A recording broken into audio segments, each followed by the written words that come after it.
it's a polystyrene or another one of the poly products that create insulation that has OSB on it, and it creates like an OSB sandwich, which is applied to your roof surface, and you can get as high as R42. Now they're a little salty. They're about $7 a square foot, but you are able, if you're getting your roof done and your soffit and cornice area worked on, you're able to get to R42 without affecting the attic space area and without affecting your ventilation.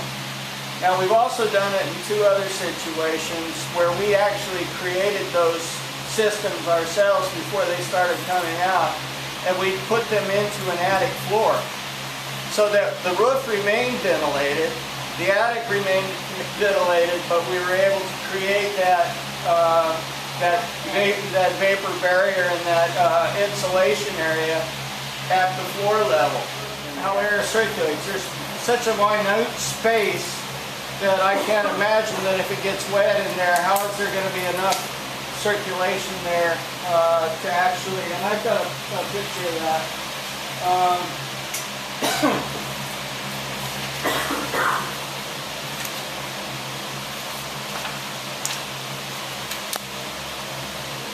Here's a picture of it.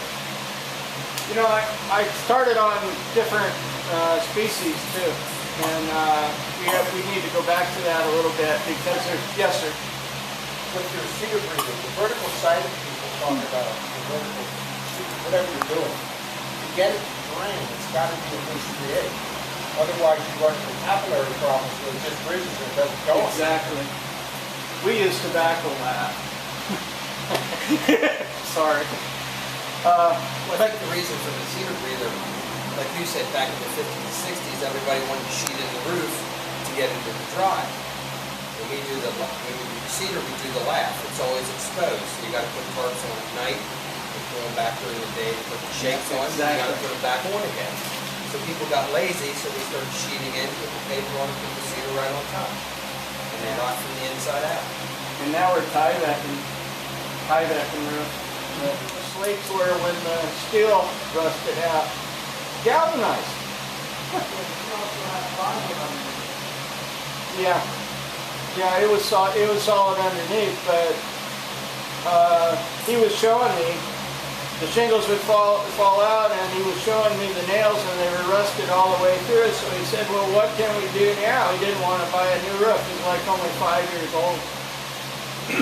So I said, well, you know, I'm feeling for you. I said, you know what I'm thinking is maybe we could get 2-inch staples, and we could just staple just a hold. So I go up to where the butt of the next row is, and I put a staple in right there at that point. And so I came back a year later, and I was looking up, and there are staples like sticking up in the air all over the place, every one of them.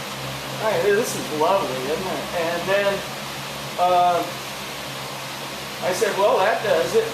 So I went and got ring shanks siding nails, and I used ring shank siding nails, and we nailed the whole friggin' thing off, and they're standing up in the air right now. And I never saw anything like it in my entire life. It's going to require replacement eventually, probably sooner than later.